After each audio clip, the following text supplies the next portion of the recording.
বাংলাদেশে royal Enfield launch হয়েছে বেশ কদিন হলো। ডিসেম্বর মাস থেকে প্রি বুকিং এর ডেলিভারি শুরু হচ্ছে। তবে কপাল ভালো থাকলে 225 সিসিতেই রয়্যাল এনফিল্ডের পারফেক্ট কম্পিটিটর পেতে পারি আমরা। এই বাইকের মডেল টিভিএস রনিন 225।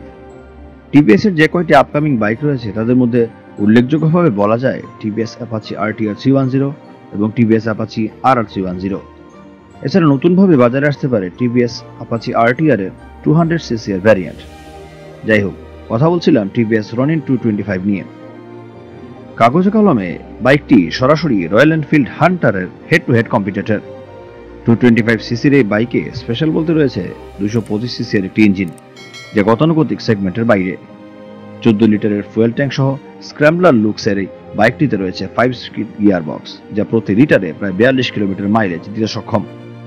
কুলিং এর জন্য এই ইঞ্জিনে থাকছে অয়েল কুলিং সিস্টেম।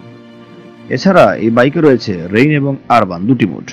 ব্রেকিং এর ক্ষেত্রে এই বাইকের সিঙ্গেল চ্যানেল ও ডুয়েল চ্যানেল দুই ধরনের ABS এর ভ্যারিয়েন্ট রয়েছে। এতে করে কিছুটা দামের তফাৎ থাকলেও উভয় ভ্যারিয়েন্টেই ভালো এবং স্মুথ ব্রেকিং আশা করাই যায়।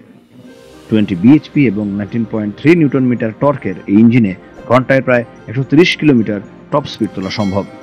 হেডলাইট ও টেল লাইটে রয়েছে ইউনিক ডিজাইন।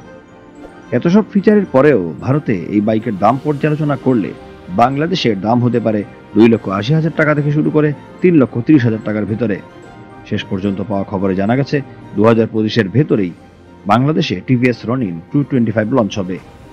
রয়্যাল এনফিল্ড ও টিভিএস রনিনের কম্পিটিশন মার্কেটে কেমন হতে পারে বলে আপনি মনে করেন? মতামত কমেন্ট করুন, আর ভালো লাগলে বন্ধুদের সাথে শেয়ার করুন। ধন্যবাদ সবাইকে।